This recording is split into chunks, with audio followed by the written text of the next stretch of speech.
เอาพี่น้องเลยพูแลนละบาดนี้เจ็บท้องบ่น่ะไปแล้วพุ่นแม่จะไปแล้วเข้าป่าแล้วห้องน้ำมีบัดบ่เข้าอ๋อเจ็บท้องพี่น้องเลยกินมะม่วงลายสแตลวิ่งเลยพี่น้องเลยรอให้ปิดคลิปอยู่เพิ่นเออ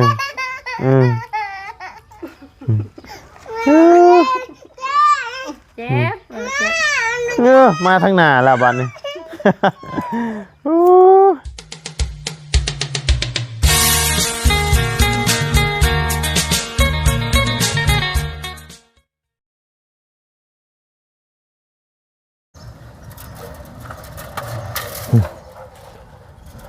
บุกชวนกันพี่น้องเลยทุใบยานางกระทาสีนี่เนาะหักล่างจะง่ายดีแล้วครับเอาเนาะพี่น้องเลยเปิดคลิปเปิดภาพมาเมื่อนี้กะพบเจอกันช่วงเที่ยงเนาะพี่น้องช่วงเที่ยง10 โมง11 โมง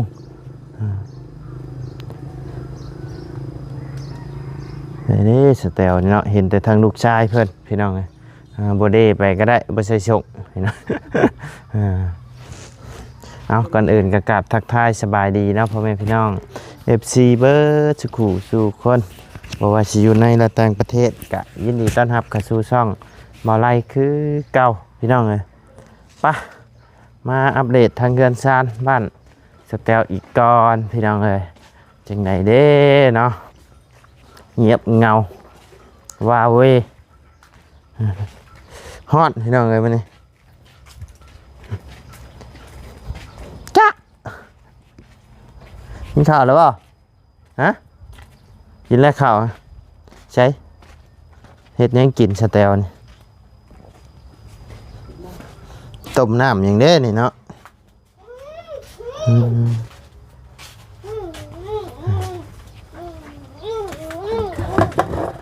มองไว้ถ้วยไว้บ่วงเพิ่นว่าพี่น้อง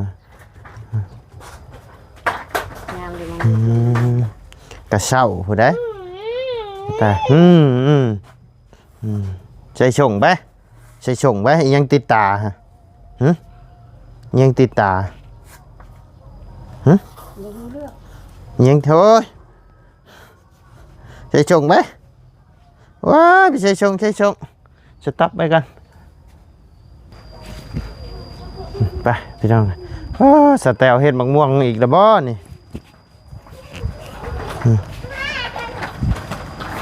กวนมะม่วงอีกบ่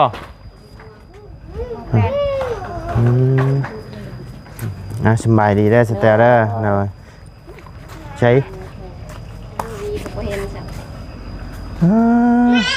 ่โอ้ตากใช่นี่ได้บ่แห้งนะบ่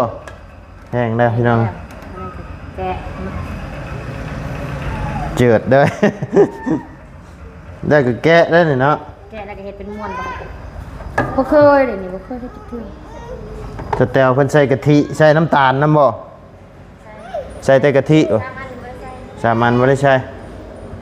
บัดตัวนี้คือแด่บ่แม่นไผใหม่บ่นบ่กวนเฮิงนะกวนเฮิงกวนไว้ได้ลายได้ย่ามนั่นน่ะเอาไปขายบ่ขายฮะบ่ไวคือว่าบ่ไว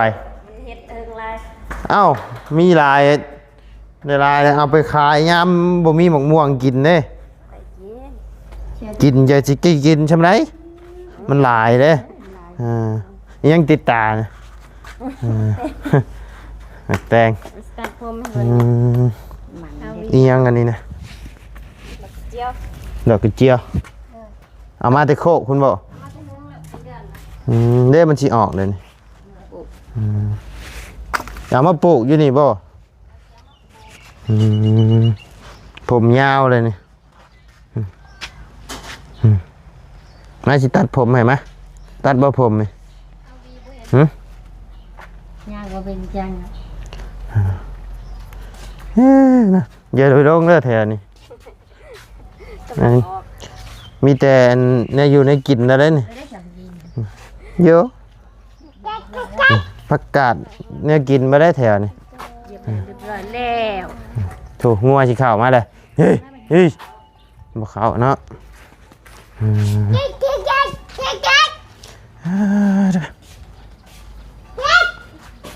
ได้กินข้าวแล้วบ่มื้อนี้กินเลยกินข้าวกันยัง กินปลา ปิ้งปลาปิ้งปลายังบ่เบิดอยู่เนาะปิ้งปลานี่ลายเลยบ่ ติ๊บเขานึง ติบข้าวนึงคือว่าแล้วซ้ำกินผู้เดียวเนาะ เลย ลูกก็สิกินซ้ำไรพี่น้องบ่ได้ไปหาดอกกระเจียวบ่ฝนตกน่ะ บ่อยาก บ่อยากเอาหาไปขายเด้ขุดอึ่ง บ่ ได้กินได้บ่ต้มอึ่งปีนี้ บ่ได้กิน บ่ได้กิน เจ้าบ่ได้กินหรือว่าบ่ได้กิน บ่มี มันบ่มีเนาะกินอยู่เนาะ กินอยู่ โอ้ลุงเพิ่มต้มให้กินมื้อนั้นคักแท้เด้แปลว่าเฮาต้มน้ำมันร้อนแล้วก็เฮาลวกแล้วเฮาเอาเมือกออกเบิดก่อนแล้วก็จังต้มเฮาบ่ต้องต้มเลยหั่นนะรูปเมือกออกก่อนนะโอ้ยคักกะดีสแตลเว้ยบ่มีความคาวเลย ปกติคันเฮาบ่เอาเมือกออกนี่อึ่งนี่มันสิคาวพี่น้องเอ้ยกินนี่ติดมือติดหยังแต่ว่าเฮาเอาเมือกออกแล้วมากินนี่เวลาเฮาไปกินน้ำกินหยังก็มันสิบ่มีความคาวขึ้นมาเลยปกตินี่โอ้ยเนาะจกข้าวจกหยังนี่มาหลมเบิ่งนี่โอ้ยคาวเลยพี่น้องเอ้ยอึ่งนี่แต่ว่าอันนี้โอเคอยู่ ไปหน้าบ่ ไปหน้ายังนี่น่ะอยู่มาอยู่สิไปชอบรถ สิเอารถไปชอบไปล้างกระวิวก่อนตรงชัยเป็นน้ำกระวิวเพราะว่าเอาขี่ไปนะมันเอาผ่อนนะมันบืดรับเลยเห็นนะจะว่าสิได้เปลี่ยนกระวิวเลยไปจ้ะก็เพราะว่ากระวิวก็เต้มากับมันโดนนะ เป็นไหม ได้หลายปีเลยในใจก็อยากเปลี่ยนคันใหม่พุ่นแหล้ว มันเต็มหัว ผู้ใดบ่ฮู้ว่าขี่ติดนี่ ลูกเด็ดใจ จักกันใดอยากเอาลูกจักกันใดอยากเฮ็ดเนาะเมื่อยที่จะ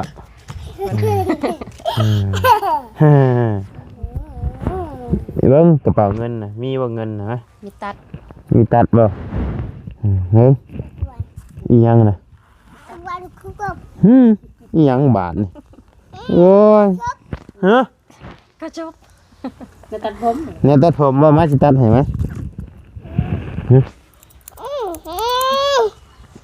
ตัดบ่ ตัดบ่เอาให้แม่จะตัดให้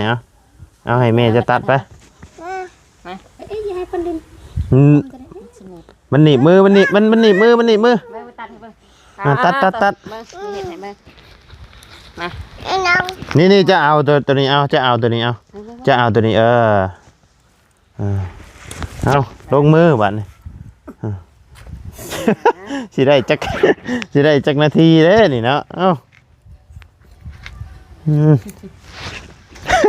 อะไรห้างต่อ สิได้อยู่ข้างนึงนี่แหละเอ้า กระโปรง แบบบ่มีมาบ่มีทรงเลยเด้อนี่เนาะใครอยู่เพิ่นบ่ให้ นี่เขาจะมา ระวังหนีบคอแม่เด้อ ทำตัดจับเจือกันนะ โอ้ อยู่ บ่ได้แล้วบาด กลุ่มตัดได้บัดนี้ คักกะดีนี่เนาะโอ้ ไปแล้ว ปะไว้ข้างหน้า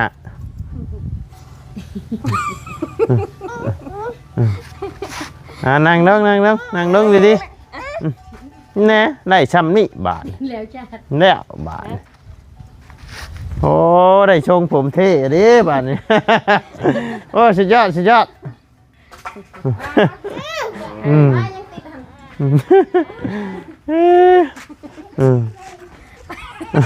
ไปแล้วบาทนี่ชื่อเอาไว้มีดโกนใส่น้ำใส่แพบใส่หยังนึกโกนเนาะมันจะง่าย บ่ได้ เป็นอะไร บ่ให้ตัด บ่เฮ็ดมันสิง่ายกว่าไปจักเขาปะเฮาคอยขูดไปทีละหน่อยเด้เพราะว่าผมเพิ่นยังอ่อนอยู่ขูดง่ายอยู่จะไปตัดนี่แฮงนานแล้ว โกนหัวโหลนรถช่างนานยาวนี่มาเอานี่ไว้นี่มาเอานี่ นี่มาเอารถไป เฮ้ยมาเอารถนี่ไว้นี่เอาอืม มา อืม มา จับบาทนี่อืม มา อืม นั่งดี อืมอืม ๆมันจะจับจับตัว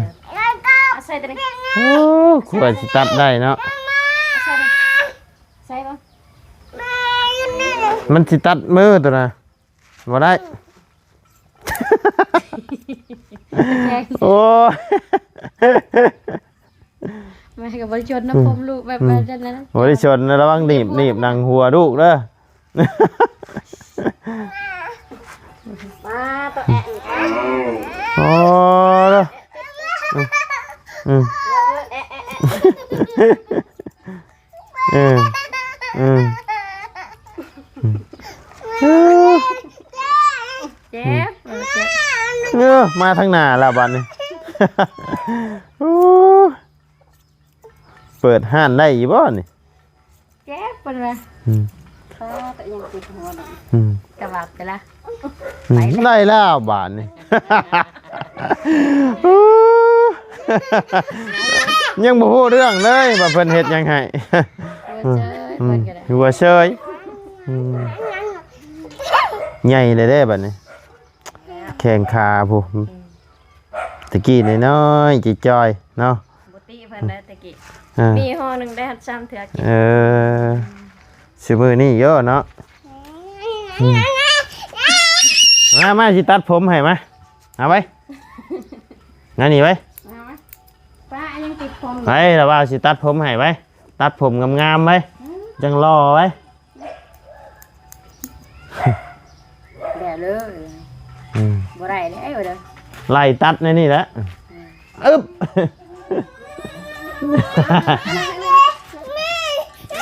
เบิ่งฟูยังฟู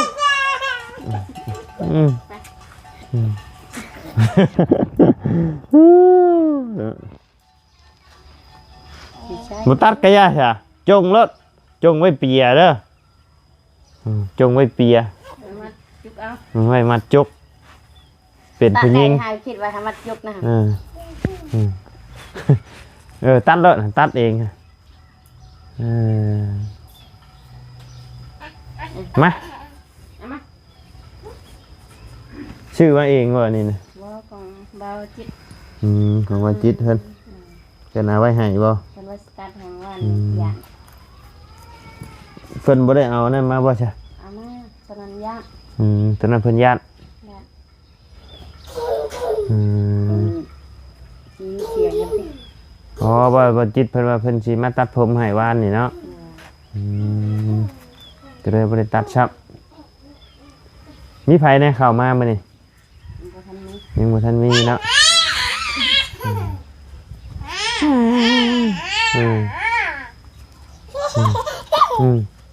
เหยียบผมเจ้าของใช่แน่เกิบฮะบ่ใช่บ่ บ่มักจะเกิด ระวังมันบาดมือเด้อเป็นช่างตัดผมนี่ก็ดีคือกันนะเปิดห้านได้เลยนะ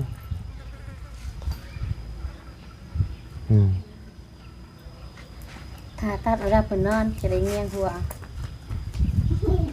บ่นอน เบิ่งข้างหลัง ลายเถื่อย คนจมปวด ไปนอนอยู่โพนปวกแล้วข้างในอันนี้เนาะ ใกล้บาป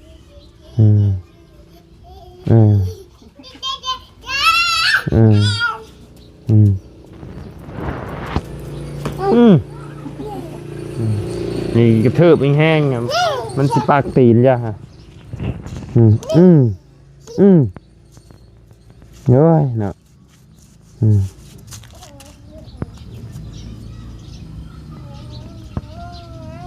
ให้บ่ยามมื้อคืน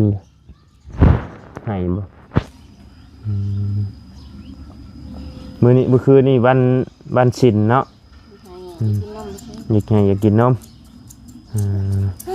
โอ้ยย่านเลยข่อย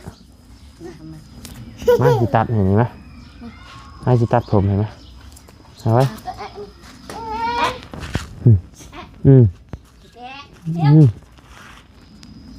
เจ้า ใกล้ดอก ย้อยติดมือเลยขี่ติดมือเลยฮะทิมนะแม่ไม่ได้ชนเสร็จเสือเฉยระวังมันตัดมือเด้อใหญ่แล้วบัดนี้รอแล้วบัดนี้ตัดผมงามๆตัดผมให้รอแล้วนี่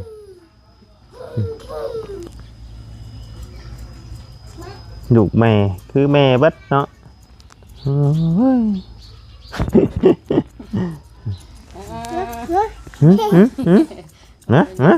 มาจับมาสิตัดผมนี่มะ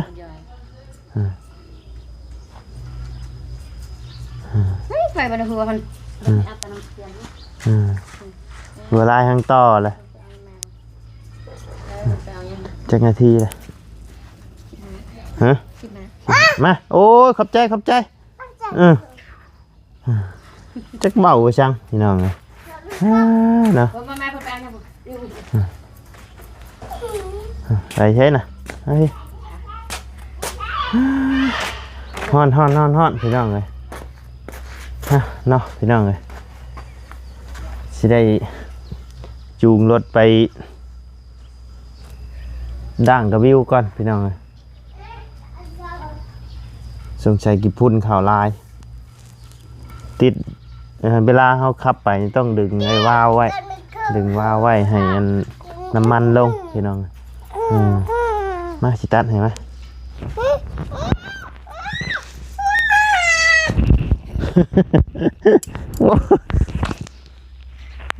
ให้ป่ะให้แล้วพี่น้องมาสิตัดผมเห็นไหมเอาไว้นี่ตัดผมล่อๆไว้โอ้ยจักแม่นชงอีหยังบาทนี่พี่น้องนะหัวดิ้งหัวลายก็มาละบาท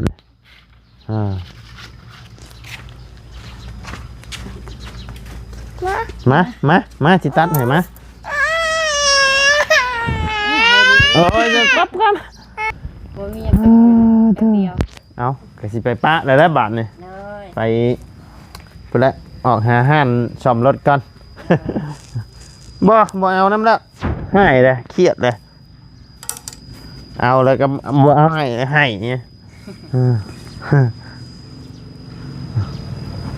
เอาโอเคสำหรับพี่น้องสำหรับคลิปนี้ทางบ่ไลกะสิได้ขอจบคลิปลงไปเพียงสำนี้กันเด้อพี่น้องเด้อขอบบุญขอบคุณพ่อแม่พี่น้องและ FC เบอร์สุขคนเนาะญาติได้ข่อยมาเพิ่นมาจะข่อยสิเฮ็ดให้เจ้ามาโอ้ยเนาะมีแต่อยากตัดให้โมโอเคสำหรับพ่อแม่พี่น้องพบเจอกันในคลิปหน้าสำหรับคลิปนี้ล่ำลาเลยเด้อพี่น้องเด้อสบายดีเด้อเนาะไปพี่น้องเอาพี่น้องเลยพูแลนละบาดนี้เจ็บท้องบ่น่ะไปแล้วพุ่นแม่จะไปแล้วเข้าป่าแล้วห้องน้ำมีบัดบ่เข้าโอ้เจ็บท้องพี่น้องเลยกินมะม่วงลายสเตลวิ่งเลยพี่น้องเลยรอให้ปิดคลิปอยู่เพิ่นว่าเฉพาะจังวิชัยวิทย์ครัวอยู่เนาะโอ้ยพี่น้องเลยมื้อนี้ก็มากับเมียพี่น้องสบายดีเด้อเนาะให้เมียได้อยู่รถมื้อนี้พี่น้อง ว่าได้สิเป็นคนขับตายแล้วมือเดินโอเคฉันเนาะล่ำลาแล้วพี่น้องเลยไปสบายดีเด้อเนาะ